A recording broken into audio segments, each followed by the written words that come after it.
Sebelum nonton video ini, jangan lupa subscribe, tekan bunyi loncengnya agar teman-teman bisa mendapatkan video lainnya. Terima kasih. Halo, berjumpa lagi di Ruang Ilmiah ini. Hari ini kita akan membahas mengenai analisis kelayakan usaha tani. Ini adalah lanjutan dari seri kedua dari pembahasan kita sebelumnya mengenai cara menghitung biaya tetap dan biaya variabel. Kita langsung saja ke tutorialnya, bagaimana cara menghitung analisis kelayakan usaha tani. Pada materi sebelumnya kita sudah membahas mengenai apa itu biaya tetap dan biaya variabel dan bagaimana cara menghitung biaya tetap dan biaya variabel. Apa saja yang menjadi biaya tetap dan apa saja yang menjadi biaya variabel. Ya. Di sini sudah terlihat begitu banyak tabel mengenai luas lahan, kemudian berapa biayanya, jumlah benih, berapa biaya benih, kemudian pupuk, kemudian ada pestisida, kemudian kita menghitung biaya penyusutannya dari biaya tetap, kemudian kita menghitung juga HKP, ya, hari kerja setara pria, yang dihitung berdasarkan tenaga kerja laki-laki maupun perempuan, berdasarkan baik tenaga kerja dalam keluarga maupun di luar keluarga, mulai dari persiapan lahan, penanaman, dan seterusnya.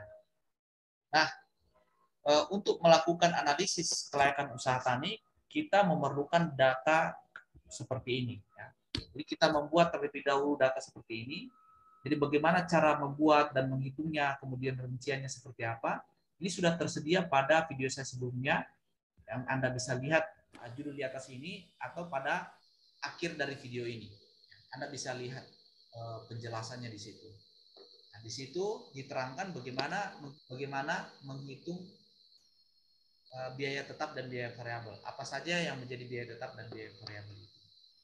Setelah ini selesai, atau setelah ini dibuat, teman-teman bisa menghitung atau melakukan analisis kelayakan usaha tani. Nah, untuk materi Excel-nya ini, caranya ini sudah saya sediakan di deskripsi, silakan di-download. Dan nantinya juga saya akan menyediakan pada materi kedua ini contoh dari analisis kelayakan yang nantinya Anda bisa download di deskripsi. Oke, kita langsung saja pada sheet kedua, bagaimana kita melakukan analisis kelayakan usaha tani. Jadi setelah pada sheet yang pertama, kita sudah membuat suatu rinciannya tentang biaya tetap dan biaya variabel, kemudian kita buat tabel seperti ini, uraiannya, kemudian jumlah dan total biaya. Uraiannya terdiri dari biaya tetap. Biaya tetap yaitu biaya sewa lahan, ada biaya pajak bumi dan bangunan, biaya penyusutan peralatan. Biaya penyusutan peralatan itu terdiri dari cangkul, traktor, kemudian ada biaya tenaga kerja. Ini termasuk dalam biaya tetap. Nah, kemudian berapa total biaya tetapnya? Setelah itu kita menghitung biaya variabel. Jadi biaya variabel ini ada biaya benih, kemudian ada biaya pupuk terdiri dari urea, NPK. Kalau misalnya untuk beberapa usaha tani yang lain ada jenis pupuk yang lain, silakan dibuat atau silakan ditambahkan berdasarkan kondisi di lapangan atau berdasarkan jenis komoditi yang teman-teman teliti. Kemudian ada biaya pestisida. Setelah itu kita menghitung total biaya variabelnya berapa. Setelah itu berapa total biaya produksi. Jadi total biaya produksi ini yaitu total keseluruhan biaya tetap dan biaya variabel. Kita menghitung total produksinya berapa, rata-rata harga jual, total penerimaan, total pendapatan, rata-rata pendapatan petani per musim tanam, rata-rata pendapatan petani per bulan. Nah, jadi contoh di sini sebenarnya kita menggunakan komoditi jagung. Ya. Bisa juga digunakan pada komoditi yang lain, ya, di hampir sama. Nah, untuk mendapatkan hasil dari tabel ini atau uraian ini, berapa jumlahnya total biaya, maka kita harus menghitungnya atau merincikannya itu berdasarkan pada video saya sebelumnya, ya, pada video seri 1, yaitu bagaimana kita membuat uraian mengenai biaya tetap dan biaya variabel, kemudian kita hitung berapa biaya tetap dan biaya variabelnya. Di sini sudah dirincikan secara jelas. Dan usaha tani ini hampir sama dengan jenis komoditi pangan yang lainnya. Jadi tidak jauh-jauh beda. Oke, kita langsung saja bagaimana cara menghitung total biayanya, kemudian berapa jumlahnya. Dari jumlah ini kita bisa melihat berapa hektar sewa lahannya, ya, berapa hektar lahannya, kemudian berapa liter, berapa kilogram benihnya, dan sebagainya. Nah, di sini dari jumlah ini kita melihat ya berapa hektar yang melakukan sewa lahan. Ada dua sampel sini, 0,08 ditambah dengan 0,21 hektar sama dengan 0,29. Berapa total biayanya? Sama dengan kita ke sheet 1.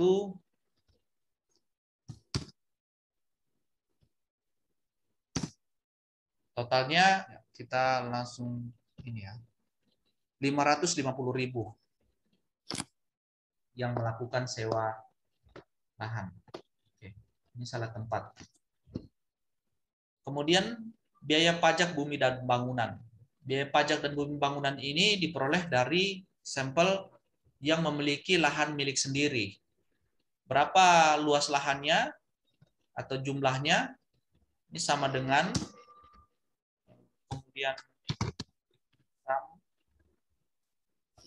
kita totalkan semuanya. Berarti ada 2,17 hektar. Berapa biayanya? Sama dengan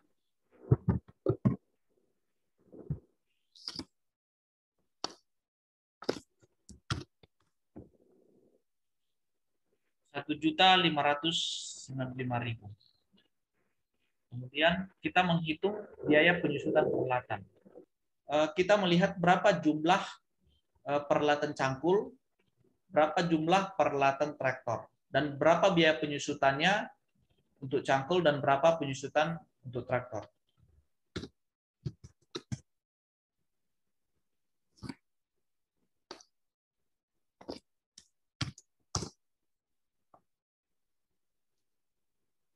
Kemudian berapa jumlah traktor?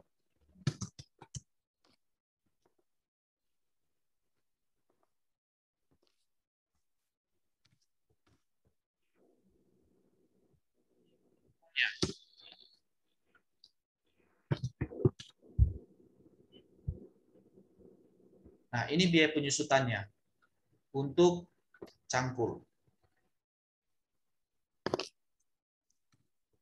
Jadi tinggal kita jumlahkan saja, karena di sebelumnya kita sudah melakukan perhitungan biaya penyusutannya.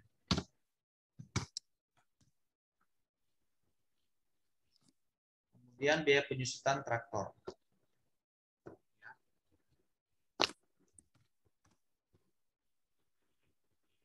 Berapa biaya tenaga kerjanya?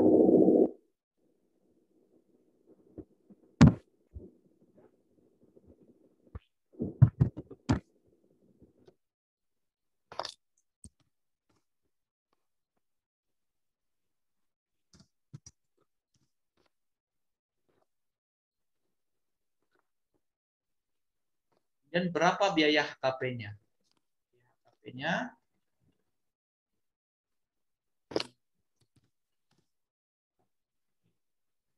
Rp5.294.000. Selanjutnya kita menghitung total biaya tetapnya ya. 12.529.000. Kemudian kita melanjutkan menghitung biaya variabelnya. Jadi biaya variabelnya biaya benih dan biaya pupuk. Biaya pupuk dari urea dan NPK. Biaya benih sama dengan sheet 1. Kita lihat berapa biaya benih yang sudah terhitung.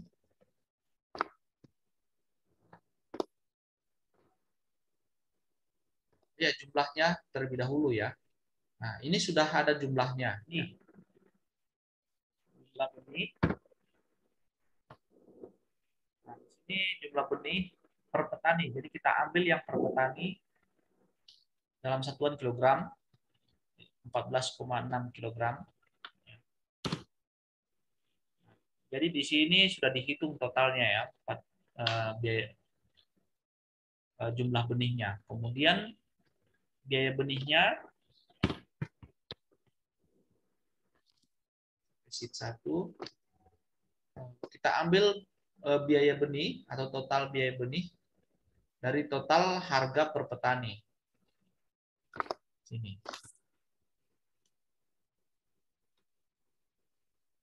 Bisa langsung sini ya. Selanjutnya kita hitung pupuk urea berapa jumlahnya. Urea ini sudah ada totalnya ya. 14,1 kg. Kemudian biayanya kita lihat terlebih dahulu apakah sudah ada totalnya. Untuk urea, jadi total harga per petani. Ini totalnya sudah ada. Selanjutnya pupuk NPK sama dengan, kemudian kita ke NPK jumlah per petani ya, yang kita ambil per petani bukan per hektar. Jadi yang kita hitung per petani. Oke, kita lihat biayanya NPK ini ya, total harga per petani. Nah, selanjutnya biaya pestisida.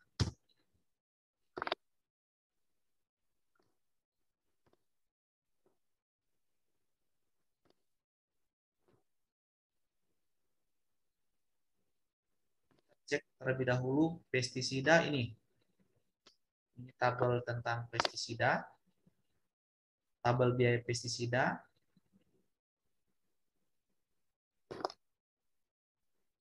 Kita ambil jumlahnya liter. Jadi 6,1 liter jumlahnya. Kemudian total biayanya ambil yang di petani, ya, total harga per petani. Selanjutnya kita hitung total biaya variabelnya.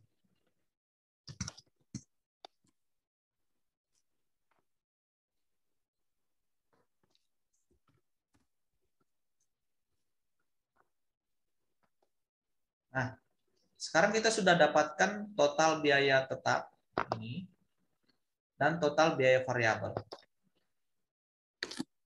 Total biaya tetap dan total biaya variabel ini kemudian kita hitung jumlah keseluruhannya atau disebut dengan total biaya produksi. Total biaya produksi, total biaya tetap ditambah dengan total biaya variabel 14.699.700. Itu total biaya produksi. Nah, berapa total produksinya? Setiap responden itu akan didapat berapa jumlah produksi yang dia peroleh. Kemudian diambil total produksinya berapa. Jadi di sini kita mencatat saja total produksinya 98,6 ton. Total produksinya. Kemudian rata-rata harga jual. Jadi setiap responden itu memiliki harga jual yang berbeda-beda yang didapatkan. Jadi kita di sini mencatat harga jualnya itu sebesar 2.120 rupiah. Ya. Total penerimaannya ini dikalikan saja, ya, harga jual dikalikan dengan jumlah produksi. Nah, karena di sini dalam bentuk ton, makanya kita konversikan ke dalam bentuk kilogram. Jadi 1 ton itu sebenarnya 1.000 kilogram. Jadi kalau 98,6 ton berarti ada 98.600 kilogram.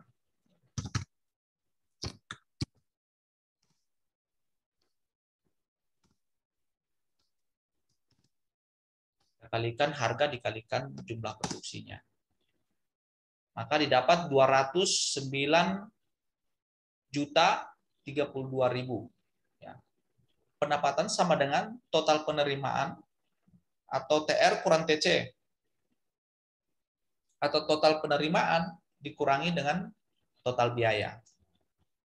Total penerimaan 209.032.000 dikurangi dengan total biayanya sebesar, total biayanya mana? Ini ya, total biayanya 14.669.700 rupiah. Maka diperoleh total pendapatannya 194.362.300. Selanjutnya kita mencari rata-rata pendapatan. Jadi rata-rata pendapatan ini dibagi saja dengan jumlah sampelnya. Total pendapatan ini ya, sama dengan dibagi dengan 10. Ya, 10 responden. Oke, rata-rata pendapatan petani sebesar 19.436.230.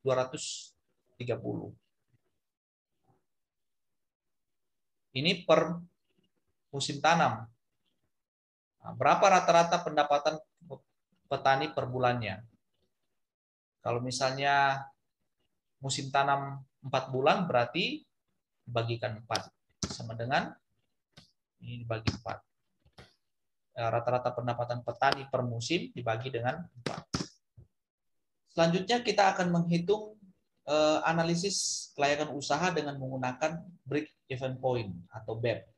Jadi break even point ini merupakan suatu keadaan atau penjualan usaha di mana jumlah manfaat atau biasa disebut dengan pendapatan itu kalau sama dengan pengeluaran, jadi pendapatan sama dengan pengeluaran atau biaya, maka ini disebut di mana suatu usaha itu tidak untung maupun tidak rugi.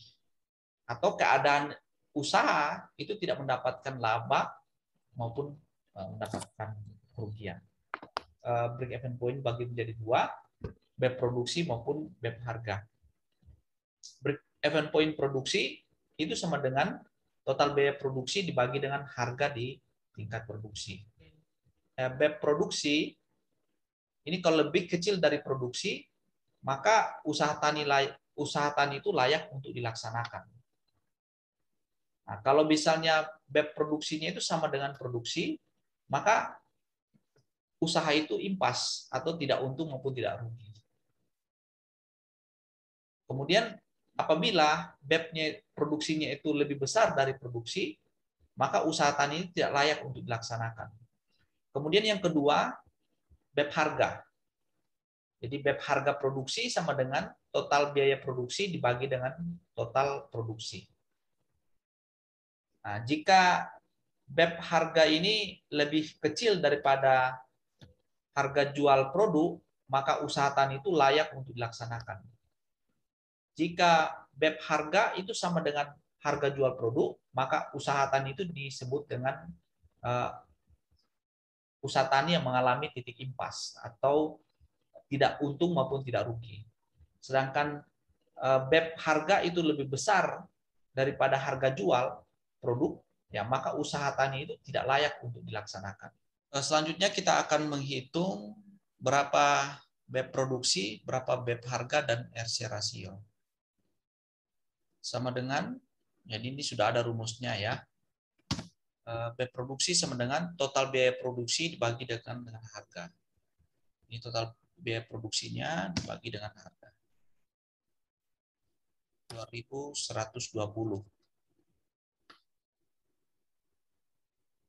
Oke. Nah, maka BEP produksinya 6.919 kg. Artinya bahwa jika BEP produksinya ini lebih kecil daripada produksi atau total produksi, maka usaha tersebut layak untuk dilakukan. Kalau di sini kita melihat 6.919 ini lebih kecil daripada 98.600 daripada total produksinya. Maka dapat disimpulkan bahwa usaha tani jagung ini layak untuk dilakukan. Kemudian yang kedua, BEP harga. BEP harga ini harus lebih kecil daripada harga. Jadi total biaya produksi, jadi sama dengan BEP harga, total biaya produksi dibagikan dengan produksi atau total produksi.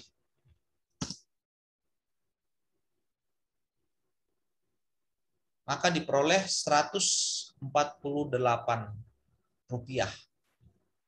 Nah, kalau kita melihat di sini harganya sebesar 2.120. Artinya bahwa BEP harga ini lebih kecil daripada harga dari produksi. Sehingga dapat disimpulkan bahwa usaha tani ini layak untuk dilakukan. Jadi kalau kemudian selanjutnya kita melakukan RC rasio. Jadi RC-nya itu R-nya itu penerimaan, C-nya itu biaya. Artinya penerimaan dibagi dengan biaya produksi.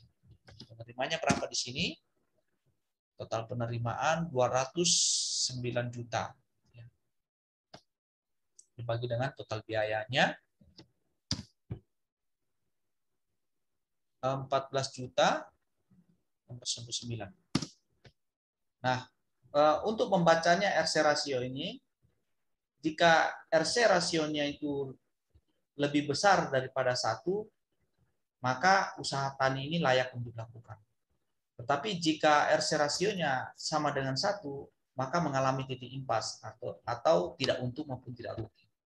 Sedangkan RC rasionya kurang dari 1, maka usaha tani tidak layak untuk dilakukan, artinya mengalami kerugian.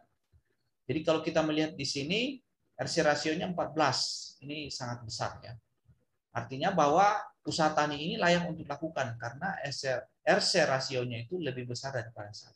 Oke, saya kira sampai di sini cukup jelas tentang analisis kelayakan usaha tani. Jadi untuk mendapatkan analisis kelayakan usaha tani itu kita hanya menghitung atau kita hanya mengetahui terlebih dahulu berapa biaya tetapnya, berapa biaya variabelnya. Ini saya sudah jelaskan pada video sebelumnya, pada seri 1. Ya, Anda bisa lihat di situ secara rinci bagaimana cara menghitung biaya tetap dan biaya variabelnya. Kemudian kita menghitung berapa total penerimaannya, kemudian berapa total pendapatannya yang didasarkan pada data biaya tetap dan biaya variabelnya. Setelah itu kita menghitung rata-rata pendapatannya baik per musim maupun per bulan. Dan analisis berikutnya kita bisa mendapatkan ya dari data ini kita bisa mendapatkan berapa BEP produksinya, berapa kelayakan usaha taninya, BEP harga, dan kelayakan usaha tani RC rasionya.